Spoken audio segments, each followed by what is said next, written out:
Mesdames, Mesdemoiselles, Messieurs, bonjour, bon début d'après-midi et bienvenue sur le plateau de Téléfoot. Trois bonnes nouvelles pour commencer parce que la semaine a été quand même fertile en émotions. Alors d'abord, mercredi, Bordeaux-Dniepopetrovsk en direct sur TF1 à 17h, c'est officiel, tout le monde est d'accord, Monsieur Sadoul, Monsieur Bèze, reste plus que les soviétiques parce que s'ils énervent trop le bon président Bèze, c'est pas exclu que l'avion reparte, avec les Bordelais dedans et pas de match, ça sera ennuyeux.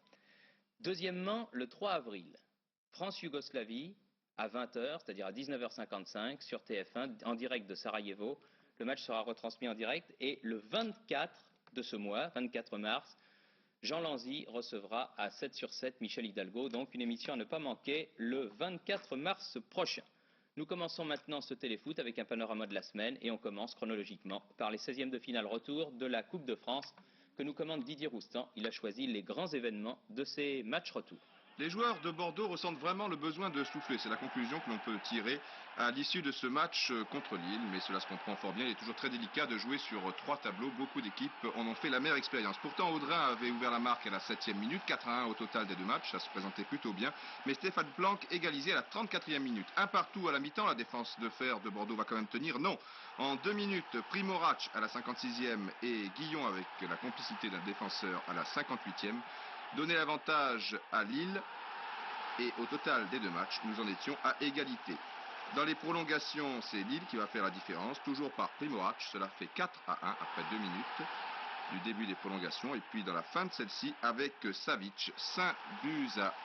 Bordeaux ne peut jouer maintenant que sur 2 tableaux. Ce n'est peut-être pas plus mal. Les joueurs de Bastia ont vraiment réalisé un exploit en éliminant cette redoutable équipe de Metz, tenante du précieux trophée, on le sait. 2-0 au stade de Furiani. 1-0 avec ce but de Meyer à la 47e. Je vous signale qu'à l'aller, Metz l'avait emporté 3-1. Et puis le 2-0 par Squaglia à la 78e.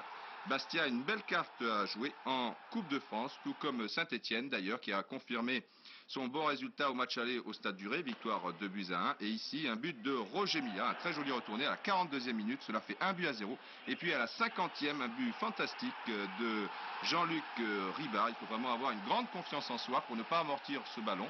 Il avait la possibilité de le faire, Jean-Luc Ribard, et de tenter et de réussir un extérieur du pied gauche comme celui-ci. Nice réduira la marque à 69e minute par Dominguez, mais ce joli coup de tête ne changera pas grand-chose à l'affaire. C'est au contraire Saint-Etienne qui va marquer encore à 2 reprises. Bon service de Milla, toujours pour Jean-Luc Ribard, qui avec beaucoup de panache trompe Amitrano. Et puis 10 minutes plus tard, c'est Diarté qui va profiter d'un mauvais placement de la défense centrale niçoise. Il n'y a plus grand monde, mais enfin, cela c'est normal, car Nice, à cet instant de la partie, jouait le tout pour le tout. Les Verts sont qualifiés 4-1. Mais le grand exploit de ce tour de Coupe de France nous vient du Stade Vélodrome, où Valence, équipe mal classée de 2e division, l'a emporté devant Marseille, tout au moins s'est qualifié, car c'est Marseille qui ouvre la marque ici par Pascal, et qui marque même un 2e but par Lalinge. À l'aller, Valence avait emporté 1-0, et Valence va marquer ce but qu'il qualifie à la 48e minute par Merula.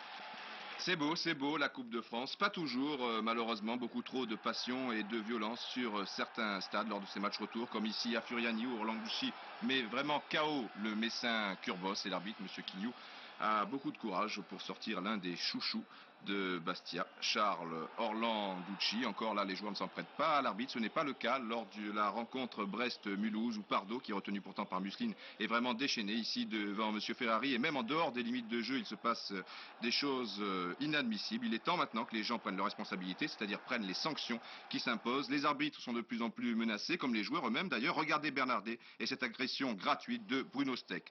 En ne réagissant pas devant tout cela comme il se doit, on est en train, lentement mais sûrement, de tuer la poule aux œufs d'or. Voilà les résultats donc, et on ne peut pas dire que Dominique Roustan était tendre, mais il a parfaitement raison. Les résultats de ces matchs retour des 16e de finale de la Coupe de France, vous les connaissez pour la plupart. Il y aura 11 équipes de première division en 8e et 5 équipes de 2e division.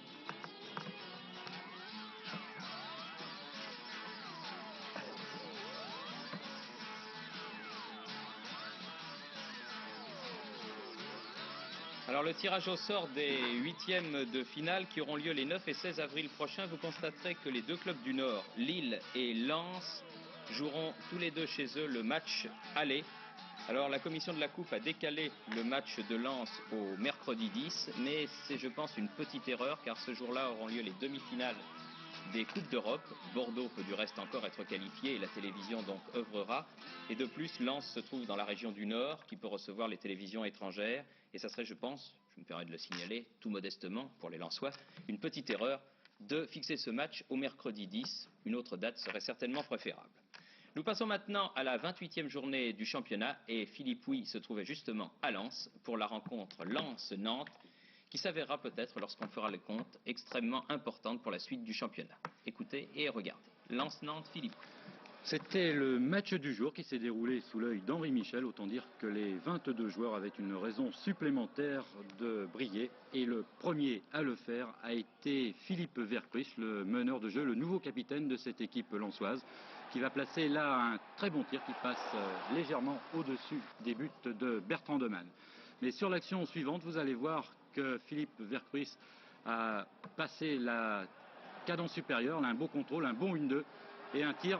On croit même que la balle est au fond. Malheureusement pour Philippe Vercruys et pour les Lensois, ce n'est qu'illusion. Mais vous voyez ce 1-2 et ce tir très bien enchaîné qui passe, malheureusement, qui va frapper le petit filet de Bertrand Demanne. 0-0 donc. Le début de match, vous l'avez vu, il est lensois. La suite va être nantaise avec notamment cette action. Ayache qui déborde Desplanches. Desplanches va revenir, malheureusement, il n'a pas le contre favorable. Ayache donne sur le côté, Halilovic reprend et met à côté un raté assez inhabituel pour l'avant-centre yougoslave. Mais vous allez voir que ce n'est pas le seul, puisque une dizaine de minutes plus tard, sur ce corner tiré par Maurice, Christophe Robert va réussir un petit exploit en éliminant Pelletier d'abord, Zaremba ensuite. Il va donner, Bibar lui rate complètement sa reprise et Halilovic une deuxième fois lui rate également sa frappe. Donc vous le voyez, côté nantais, on n'est pas très adroit dans cette première mi-temps. La dernière occasion de cette première période va être lensoise. On va retrouver Philippe Vercruys qui va donner une très bonne balle sur le côté gauche pour François Brisson. Un centre instantané, une reprise d'Oudjani qui passe au-dessus. Et à la mi-temps, donc beaucoup d'occasions, mais 0-0. La deuxième période va être un petit peu comme la première, c'est-à-dire que les premières occasions vont être lensoises. Desplanches qui efface deux Nantais. La balle récupérée par Vercruys qui la donne à Oudjani pour un 1-2, mais Oudjani ne peut pas récupérer ce ballon, lui redonner. Il réussit quand même à le reprendre et un tir terrible qui passe à quelques centimètres de la lucarne de Bertrand Demanne. Ce n'est pas de chance pour les Lensois. On change les rôles maintenant et cette fois-ci, c'est Vercruys qui est à la finition. Malheureusement, sa frappe là aussi passe à côté.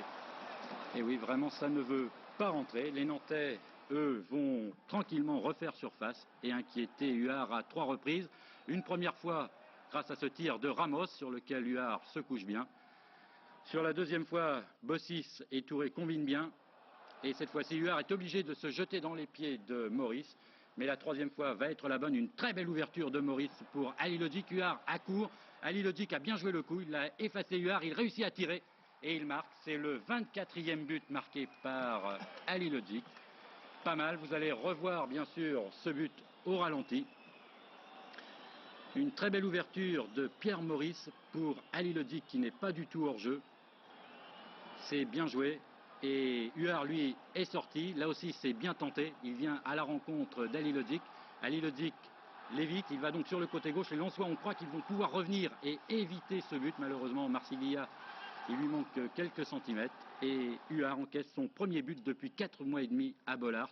Ensuite, les Nantais vont pouvoir marquer un deuxième but. Mais deux arrêts assez impressionnants de Huard vont l'en empêcher. Et finalement, donc, il n'y aura pas de 2-0 à la suite de cette action Poulain-Touré. C'est encore le gardien lensois qui va repousser ce tir de Bibar à bout portant et en 2 temps. 1-0, ce sera donc le score final. Et au coup de sifflet final, donc, vous le voyez, les Lensois sont ravis car ce n'était pas évident de gagner ce match à Lens. Voilà, Nantes qui gagne par un petit but d'écart, Nantes qui était perdu pour la course au titre. On se souvient des malheurs qu'a connu le Football Club de Nantes ces dernières semaines, notamment à Bastia et à Auxerre. On se souvient des incidents qu'il y a eu là et là. Eh bien, Nantes revient donc à 3 points, puisque, on va le voir maintenant avec Jean-Michel Larquet, eh bien, les Girondins de Bordeaux ont connu leur 3e défaite en championnat cette saison. C'était à Tours, sur le terrain, pourtant, de l'avant-dernier. Jean-Michel Larquet. Oui, Thierry, entre Tours avant-dernier, le dos au mur et Bordeaux, leader en pleine gamberge depuis ces derniers jours. C'était le match de la peur pour les uns, celui du rachat pour les autres. Et l'on va voir au cours de la première mi-temps une équipe bordelaise timide et une équipe de Tours qui va tout essayer pour prendre l'avantage, avec ici une première occasion sur ce coup franc de Loiseau, facilement arrêté par Dominique Dropsy.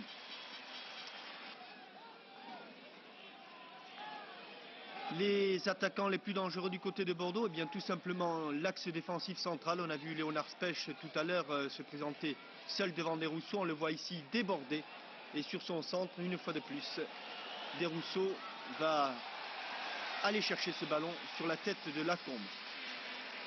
La défense bordelaise que l'on avait vue fébrile déjà contre Lille va connaître une première alerte ici avec au départ Dafonseca qui récupère ce ballon, qui le donne à Polagnoc, et le centre de Polagnoc est repris au premier poteau par Grimaud. But, on croit au but, mais non, c'est tout simplement dans le petit filet, mais ce n'est que partie remise, car sur une balle perdue pratiquement à hauteur de la surface de réparation de Tours, Martinez se fait subtiliser le ballon par Coiffier. Celui-ci remonte tout le terrain, un premier relais avec Méric Grimaud. Il poursuit son dribble le long de l'aile gauche. Le ballon est dévié par Battiston. Il prend à contre-pied Léonard Spech. Et ce sera le seul but de la partie. Un but de Méric Grimaud que l'on va voir au ralenti. Une balle donc remontée par